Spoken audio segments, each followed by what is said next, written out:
এক সাহাবা আল্লাহ নবীর কাছে আসলেন, আসার পর বললেন, আখবিরনি বিআমাল আতাশাব্বাসু বিহি ইয়া রাসূলুল্লাহ। হুজুর, আমার একটা আমল শিখিয়ে দেন আপনি। কয়, কি আমল? ইন্না শারাইআল ইসলামি কদ কাসুরাত আলাইয়া। হুজুর, ইসলামের এত বিধিবিধান আমি মনে রাখতে পারি না। কয়, সহজ সরল মানুষ থাকে না অনেক, তো অনেক সহজ সরল সাহাবা কয়, হুজুর ইসলামের এত বিধিবিধান মনে রাখতে পারি না, তো কি করবো কও না, হুজুর একটা আমল শিখিয়ে দেন আমারে। নবীজি বললেন, লা ইয়াজালু লিসানুকা রাতবাম মিন যিকরিল্লাহ। তোমার জিহ্বাটা যেন সদা সর্বদা আল্লাহর জিকিরে তরুতাজা হয়ে যায়। জিহ্বা যদি সজীব থাকে, জিহ্বা যদি তাজা থাকে, জিহ্বা যদি জিকিরের মাধ্যমে ভিজা থাকে, আশা করা যায় মরণের পর নাজাত পেয়ে যাবে, আল্লাহর জান্নাতের মেহমান হয়ে যাইবা। তাহলে জিকিরের মাধ্যমে অন্তর প্রশান্ত বানানোর চেষ্টা করবেন। আর সারা জীবন মনে রাখবেন, আল্লাহর কাছ থেকে 3টা সম্পদ চেয়ে নিবেন। বলেন কয়টা? বলেন, আজকে থেকে আমরা আল্লাহর কাছে কয়টা সম্পদ চাবো? 1 নাম্বার 20 তলা বাড়ি। তো এই সম্পদ না এটা? আরে কি বলেন, সম্পদ না? ইবনে মাজাহ কিতাবের নাম, 1856 নাম্বার হাদিস। স্বর্ণ আর রূপার ব্যাপারে আয়াত নাজিল হয়েছে। তা আয়াত নাজিল হওয়ার পর খুব ধমক দিছে আল্লাহ আয়াতের মধ্যে, যারা স্বর্ণ রূপা জমা করে যাকাত দেয় না, সদকা করে না, আল্লাহ ধমক দিছে। এখন সাহাবারা রাসূল আকরাম সাল্লাল্লাহু আলাইহি সাল্লামকে বললেন, আইয়াল মালি নাত্তাখিযু ইয়া রাসূলুল্লাহ। হুজুর, আমরা কোন সম্পদ কামাই করব, কোন মাল আমরা জমা করব, তাহলে আমাদেরকে একটু বলেন। স্বর্ণ রূপার ব্যাপারে আল্লাহ এত কঠোর কথা বলছে, ইয়া রাসূলুল্লাহ আমরা কেমন সম্পদ কামাই করব একটু বলেন। তো রাসূল আকরাম সাল্লাল্লাহু আলাইহি সাল্লাম একটু রাগ হয়ে গেছে যে আমার সাহাবারা সম্পদের কথা জিজ্ঞেস করলো কেন। রাগ হয়ে চলে গেছে। হযরত ওমর ফারুক রাদিয়াল্লাহু তাআলা আনহু সাহাবাদেরকে বললেন, তোমরা থামো, আমি বিষয়টা যাই না তোমাদেরকে জানাইতেছি। নবীজির মেজাজ খুব বুঝতেন হযরত ওমর ফারুক রাদিয়াল্লাহু তাআলা। রাসূল আকরাম সাল্লাল্লাহু আলাইহি সাল্লামের কাছে আসলেন, সুযোগ বুঝা নবীজিকে বললেন, হুজুর সাহাবারা প্রশ্ন করছে আপনার কাছে, কোন মাল আমরা কামাই করব যদি একটু বলতেন। নবীজি বলছেন, ও আচ্ছা আচ্ছা, মানে এখন রাগ ঠান্ডা আছে। আল্লাহ নবী বললেন, লিয়াত্তাখিজ আহাদুকুম কলবান শাকিরা। 1 নাম্বার, তোমাদের সবাই যেন কামাই করো কলবান শাকিরা, এমন একটা কলব যে কলবটা বেশি বেশি আল্লাহর শুকরিয়া আদায় করতে পারে। 1 গ্লাস পানি পান করলাম, আলহামদুলিল্লাহ। 1 লোকমা ভাত আমি খাইলাম, আল্লাহুম্মা লাকাল হামদু ওয়া লাকাশ শুকরু। 1 ঢোক পানি আমি পান করলাম, আল্লাহুম্মা লাকাল হামদু ওয়া লাকাশ শুকরু। এমন একটা কলব যে কলব বেশি বেশি আল্লাহর শুকরিয়া আদায় করতে পারে। হাদিস দ্বারা বোঝা যায়, মুখ দিয়া যদিও বলি আলহামদুলিল্লাহ, শুকরিয়াটা আসতে হবে কলব থেকে। যদিও জবান দিয়ে বলি আমরা, বলেন আসতে হবে কোত্থেকে? মানে আল্লাহ, আপনি যে আমারে পান করাইলেন, আপনি যে খাওয়াইলেন, আমি খুশি আল্লাহ, আলহামদুলিল্লাহ। বলেন তো, গরমকালে আপনি একটু ঠান্ডা পানি পান করলেন, এই ঠান্ডা পানি পান করার পর আপনার কি অবস্থা হবে? গরমকালে খুব গরম, ঠান্ডা পানি, ঠান্ডা শরবত পান করলেন।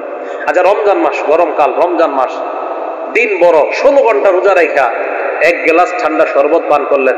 মুখ দিয়া নাও যদি বলেন, কলব থেকে, দেহ থেকে, অঙ্গ প্রত্যঙ্গ থেকে আল্লাহ শুকরিয়া বের হবে। তাহলে কলব এমন একটা কলব যে কলবটা বেশি বেশি শুকরিয়া আদায় করতে পারে।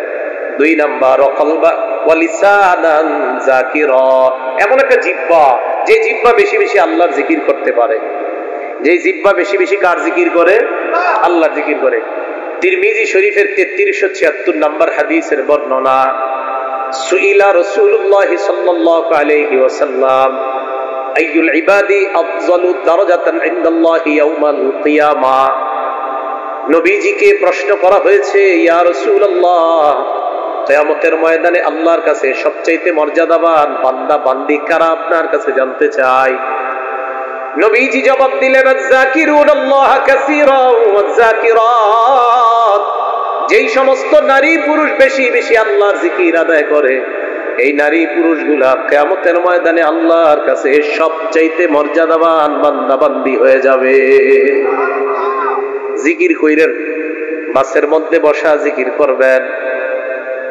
কৃষক ভাই কাজ করতেছেন, জবানে চালু রাখেন সুবহানাল্লাহ, আলহামদুলিল্লাহ, লা ইলাহা ইল্লাল্লাহ, আল্লাহু আকবার। কষ্টের কাজ করতেছেন, 10 মিনিট কাজ করার পর আবার থেমে যান, থামার পর 30 সেকেন্ড ইস্তেগফার পাঠ করেন, আস্তাগফিরুল্লাহ আস্তাগফিরুল্লাহ আস্তাগফিরুল্লাহ। আল্লাহর কোরআন প্রমাণ করে যত বেশি ইস্তেগফার বান্দা পাঠ করে, ইয়াজিদকুম কুওয়াতান ইলা কুওয়াতিকুম, তোমাদের শক্তি আল্লাহ বাড়িয়ে দেয়। কৃষিকাজ, এটা কি শক্তির প্রয়োজন আছে না নাই? তাহলে আপনি কাজ করতে করতে ক্লান্ত হয়ে গেছেন, বাস এবার কোরআন বিশ্বাস করে নেন যে আল্লাহর কোরআনে বলছে আস্তাগফিরুল্লাহ বললে নাকি আল্লাহ শক্তি বাড়ায়। বাস আমি আল্লাহ 10 বার আস্তাগফিরুল্লাহ বললাম, মাবুদ এই 10 বার এই নিয়তে বললাম তুমি আমার শক্তি বাড়ায় দাও, যেন আবার এই পরের কাজগুলো আমি করতে পারি। কোরআনের ওয়াদা, অবশ্যই আল্লাহ আপনার শক্তি বাড়ায় দিবে। জবান জিকিরের মাধ্যমে তাজা রাখেন। মা বোনরা রান্না করতেছে, রান্না করার সময় জবানটা চালু রাখেন। আবু হুরায়রা রাদিয়াল্লাহু তাআলা আনহু গাছ লাগায়, নবীজি আবু হুরায়রা রাদিয়াল্লাহু তাআলা আনহুর পাশ দিয়ে যাইতেছেন, আল্লাহ নবী বললেন মাল্লাযী তাগরিসু ইয়া আবু হুরায়রা, আবু হুরায়রা তুমি কি লাগাও, কি গাছের চারা তুমি রোপণ করো আবু হুরায়রা? আবু হুরায়রা জবাব দেয় ফিরাসান লি ইয়া রাসূলুল্লাহ, হুজুর আমার নিজস্ব একটা গাছের চারা রোপণ করতেছি।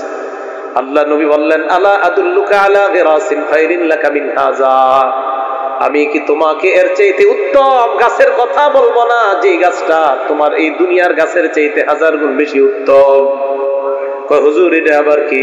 আল্লাহ নবী কয় আবু হুরায়রা তুমি বলো। বলেন আপনারা সুবহানাল্লাহ আলহামদুলিল্লাহ লা ইলাহা ইল্লাল্লাহ আল্লাহু আকবার। এই 4টা বাক্য বলার পর আল্লাহ নবী বললেন আবু হুরায়রা তুবু রাসূলাকা বিকুল্লি ওয়াহিদাতিন শাজারাতুন ফিল জান্নাহ, এই যে 4টা বাক্য তুমি পাঠ করলা, তোমার এই 4টা কথার সাথে সাথে জান্নাতে 4টা গাছের চারা লাগানো হয়ে গেছে। তাহলে বাসের মধ্যে বসে রয়েছেন কেন? জিহ্বাটা বন্ধ রাখবেন, জিকির চালু রাখেন। এই জিহ্বা যেন সদা সর্বদা আল্লাহর জিকিরে রত থাকে। আল্লাহ আমাদেরকে এমন একটা জবান আল্লাহর কাছ থেকে চেয়ে নেওয়ার তৌফিক দান করেন। কয় জিনিস চাইতে হবে আল্লাহর কাছে? কয় সম্পদ? 3টা। 1 নাম্বার শুকর গুজারি কলব, 2 নাম্বার জিকিরকারী লিসান জিহ্বা। মুসলিম শরীফের 2676 নাম্বার হাদিসের বর্ণনা। আমাদের মাদ্রাসার পাঠ্যপুস্তক অনুসারে মোট হাদিসের সংখ্যা হবে 3033টা। এই হাদিসের মধ্যে আসছে আন আবি হুরায়রা রাদিয়াল্লাহু তাআলা আনহু قال بينما رسول الله صلى الله عليه وسلم في طريقه الى مكة। আবু হুরায়রা রাদিয়াল্লাহু তাআলা আনহুর বর্ণনা, আল্লাহ নবী মক্কার পথ ধরে মক্কার দিকে চলতে লাগলেন, মক্কার দিকে রওনা করলেন। ফামাররা আলা জাবালিন ইউকালু লাহু জুমদান, একটা পাহাড়ের পাশ দিয়ে আল্লাহ নবী অতিক্রম করলেন, এই পাহাড়টার নাম হলো জুমদান। নবীজি বললেন হাদা জুমদান, এটা হলো জুমদান নামক পাহাড়। এরপর আল্লাহ নবী বললেন সাবাকাল মুফাররিদুনা, সাবাকাল মুফাররিদুন, মুফাররিদুন যারা তারা অগ্রগামী হয়ে গিয়েছে, মুফাররিদুনরা অগ্রগামী হয়ে গিয়েছে। বলেন আমার সাথে মুফাররিদুন, সবাই বলেন তো। নবীজি বলেন মুফাররিদুনরা অগ্রগামী হয়ে গিয়েছে। মুফাররিদুন কারা? হ্যাঁ, আলেম ছাড়া অন্য যারা আছেন সামনে বসা, মুফাররিদুন কারা চিনেন? 2-1 কইছে না, মানে বাকিরা চিনেন। আপনারা নীরব মানি তো জানেন, মানে জানেন মুফাররিদুন কারা? তো একটু জোরে বলেন মুফাররিদুন কারা জানেন? এই যে জিনা বা হানা বলার রুসুমটা চালু হওয়া দরকার। কারণ আমরা মাহফিল গুলারে কি বানাই নিছি জানেন? হুজুর আপনি লম্বা একটা ঘটনা করবেন, আমি চুপচাপ কাঁথা মুড়ি দিয়ে শুনবো, এটা সত্যি মিথ্যা যাই হোক কোনো ব্যাপার না, আপনি খালি কইতেই থাকবেন। বুঝলেন নাই? এই যুগ শেষ, এই যুগের কথা ভুলে যান। মুফাররিদুন কারা আপনারা জানেন না? আরে সাহাবারাও তো জানে না, তা আপনারা কেমনে জানবেন? সাহাবারা প্রশ্ন করলেন মাল মুফাররিদুন ইয়া রাসূলুল্লাহ, মুফাররিদুন আবার কি জিনিস? আমরা বুঝি না, এই মুফাররিদুন আমাদেরকে বুঝায় দেন। তাহলে আপনাদের কাছে এবার জানতে চাই আপনারা মুফাররিদুন বুঝছেন নি? এটা কইতে সমস্যা কি? সাহাবারাও বুঝে নাই। আরে আমি পড়ার আগে আমিও তো বুঝি নাই। সাহাবারা প্রশ্ন করলেন মুফাররিদুন আবার কি জিনিস? আল্লাহ নবী জবাব দিলেন আয-যাকিরুনাল্লাহা কাসীরান ওয়াজ-যাকিরাত, যে নারী পুরুষ বেশি বেশি আল্লাহর জিকির করে তারাই হলো মুফাররিদুন। কিয়ামতের ময়দানে তারা আগে আগে আল্লাহর জান্নাতের মেহমান হয়ে যাবে। জিকিরকারী নারী পুরুষ তারা মুফাররিদুন। এবার আমার সাথে বলেন মুফরিদুন। আগেরটা কি শিখলাম? আগামী দিন চা স্টলের সামনে বৈশা এই পেঁচাল টাচাল না পাইরা একজন আরেকজন দিন শিখাইবেন। বলেন আগেরটা কি শিখলাম? মুফাররিদুন। এখন আরেকটা শিখতেছি মুফরিদুন। মুফরিদুন কারে বলে জানেননি? হালকা পাতলা মানুষ যারা। কারা কারা হালকা পাতলা আছে এই জায়গায়? গোস্ত কম শরীরে কারা দেখি একটু।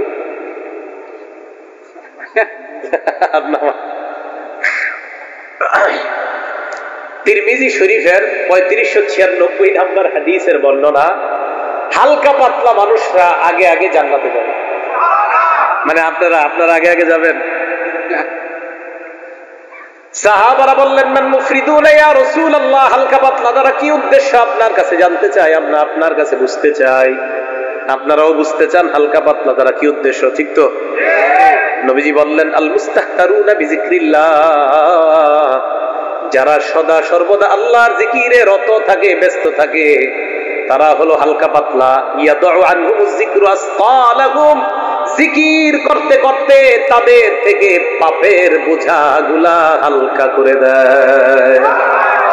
জিকির তাদের পাপের বোঝাগুলা হালকা করে, তাদেরকে হালকা বানায় দেয়, মানে পাপ থেকে তাদেরকে হালকা বানায় দেয়। নবীজি বলেন ফায়াতুনা ইয়াউমাল কিয়ামাতি খিফাফা, এই মানুষগুলা পাপের বোঝা থেকে হালকা অবস্থায় কিয়ামতের ময়দানে আল্লাহর সামনে উপস্থিত হয়ে যাবে। তাহলে মুফরিদুন মানে গুনাহ থেকে হালকা পাতলা, পাপের বোঝা থেকে হালকা পাতলা। আর মুফাররিদুন মানে যারা বেশি বেশি জিকির করে। আর মুফরিদুন মানে বেশি বেশি জিকির করতে করতে পাপের বোঝা থেকে হালকা হয়ে যায়। তাহলে আগামী দিন চা স্টলের সামনে বসে একজন আরেকজনকে এই কথাগুলো বুঝাইতে পারবেন না ইনশাআল্লাহ? আল্লাহ তৌফিক দান করেন। আপনাদের সময়গুলা যেন ভালো কাজে কাটাইতে পারেন, আল্লাহ তৌফিক দান করেন। তাহলে জিকির করবেন এইভাবে, জিকিরের মাধ্যমে ওই যে অন্তর এটাকে প্রশান্ত রাখবেন। তাহলে কয় জিনিস জানি আমরা কামাই করবো সম্পদ? তিনটা। এক নাম্বার এমন একটা কলব, যেই কলবটা আল্লাহ শুকরিয়া আদায় করে। 2 নাম্বার এমন একটা জিহ্বা, যেই জিহ্বাটা বেশি বেশি আল্লাহর জিকির করে। আবু দাউদ শরীফের 3667 নম্বর হাদিসের বর্ণনা, 3667, 3667। এই হাদিসের মধ্যে আসছে আল্লাহ নবী বলেন লান আকুদা মা কওমিন ইয়াযকুরুনাল্লাহ মিন সালাতিল গাদাতি ইলা আন তাতলুআ আশ-শামস আহাব্বু ইলাইয়া মিন আন উ'তিকা আরবাআতাম মিন বুলদি ইসমাঈল। নবীজি বলেন ফজরের নামাজের পর থেকে সূর্য ওঠার আগ পর্যন্ত জিকিরকারী মজলিসের সাথে বসে থাকাটা ইসমাইল বংশের 4টা গোলাম আজাদ করার চাইতেও আমার কাছে বেশি প্রিয়। ওয়ালা আন আকুদা মা কওমিন ইয়াযকুরুনাল্লাহ মিন সালাতিল আসর ইলা আন তাগরুবা আশ-শামস আহাব্বু ইলাইয়া মিন আন উ'তিবা আরবা'a। আসরের নামাজের পর থেকে মাগরিব পর্যন্ত জিকিরকারী মজলিসের সাথে বসে থাকা ইসমাইলি বংশের 4টা গোলাম আজাদ করার চাইতে আমি নবীর কাছে বেশি প্রিয় হয়ে যায়। কলব এমন এক বাদশা, যে বাদশার অনুসরণ করা হয়, আনুগত্য করা হয়। ওয়াল আযাউ কুল্লুহা লাহু তাবউন, শরীরের অঙ্গ প্রত্যঙ্গ সবগুলা হলো এই কলবের অনুসারী। এবার দেখেন কি বলে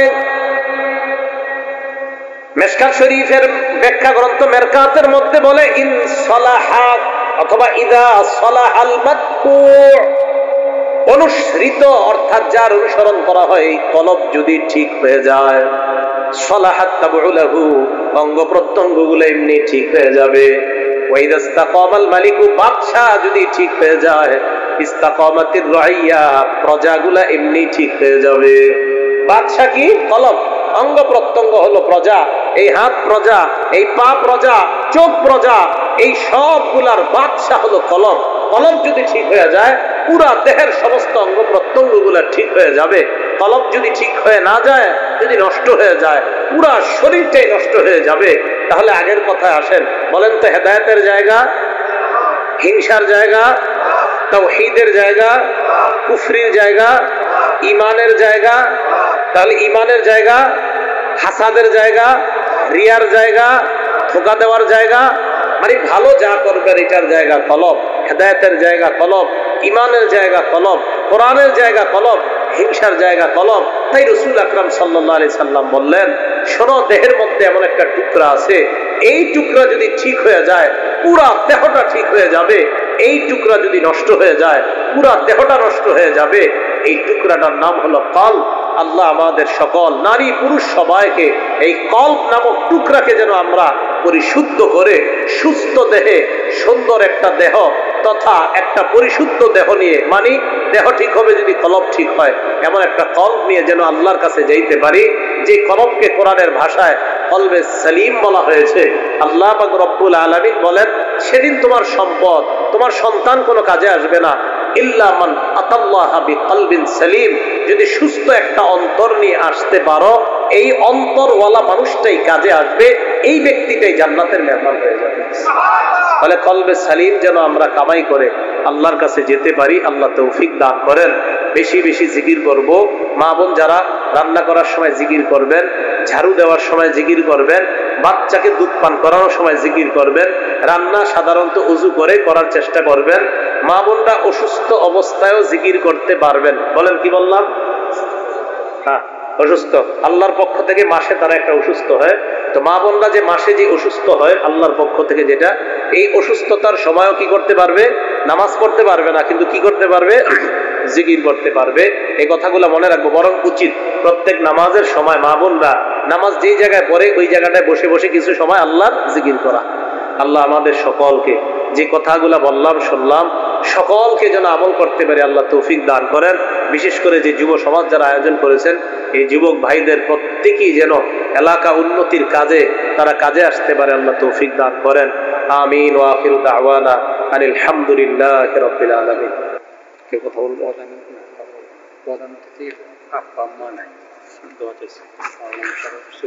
প্রধান অতিথি মাওলানা মোশাররফ হোসেন, সৌদি প্রবাসী, ওনার আব্বা আম্মার জন্য দোয়া চেয়েছেন। তারা কবরবাসী।